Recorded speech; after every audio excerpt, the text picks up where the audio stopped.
want to go ahead and give you a quick review on doing our division with unit fractions and whole numbers, and I'll try to go through both scenarios pretty quickly here, just as a quick review for you.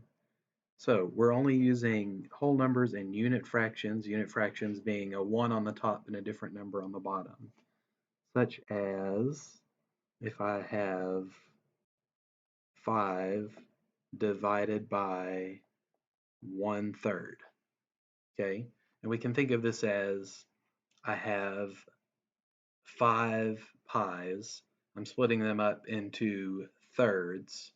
How many pieces will I end up with altogether? So there's 1, 2, 3, 4, 5.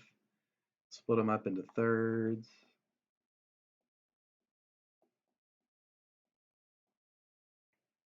And this would just be counting the pieces.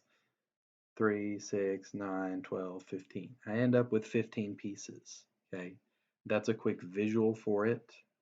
You probably want to know, what are those steps that we did that I can't remember? So what I'm going to do every single time I'm doing one of these problems is change this 5 to an improper fraction by putting a 1 underneath it. This is just going to help us for when we get to the multiplication part. It keeps it pretty easy going through that. So this is when we've done our KCF, which is keep, change, flip. Basically what that is, I will keep the 5 over 1, the first number, the same. I'm going to change to multiply, and then I'm going to flip this over to be 3 over 1. So flipping over just means that I'm doing the reciprocal. I'm taking and putting the 1 in the denominator, the 3 in the numerator, or flipping that upside down. If you remember from our multiplication, what happens is I just multiply straight across. So all that happens there, 5 times 3 is 15. 1 times 1 is 1. Okay? Then I simplify that, 15 over 1. If I did 15 divided by 1, just gives me 15. Okay, you'll notice on these problems, and it's because we're only doing unit fractions and whole numbers, you'll basically have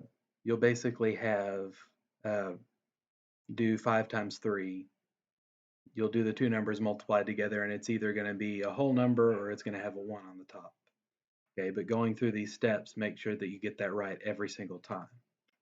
So that one, notice I had a 5 as a whole number at the front.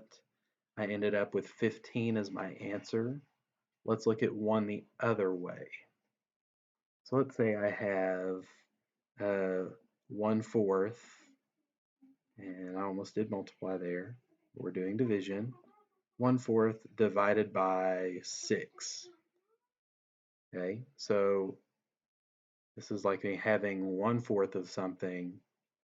So quick picture of this.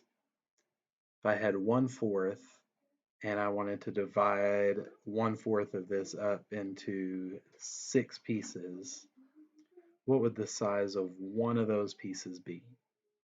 And I can kind of figure that out by, if I divided all of them up and counted, there would be,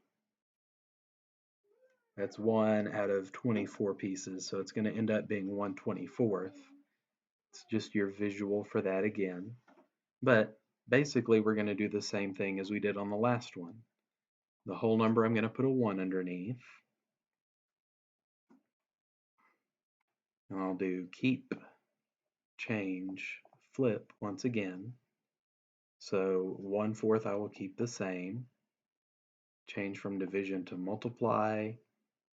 Flip this to be, now the 6 was on top, the 1 is on bottom. When I flip it upside down, now the 1's going to be on top, the 6 is going to be on the bottom. We're able to multiply here now. So I multiply straight across. 1 times 1 is 1. 4 times 6 is 24. Nothing that needs to be simplified. We've already got our answer there. And once again, if you have any questions on that, please comment, send me an email, let me know, and good luck with it. Y'all have a good day.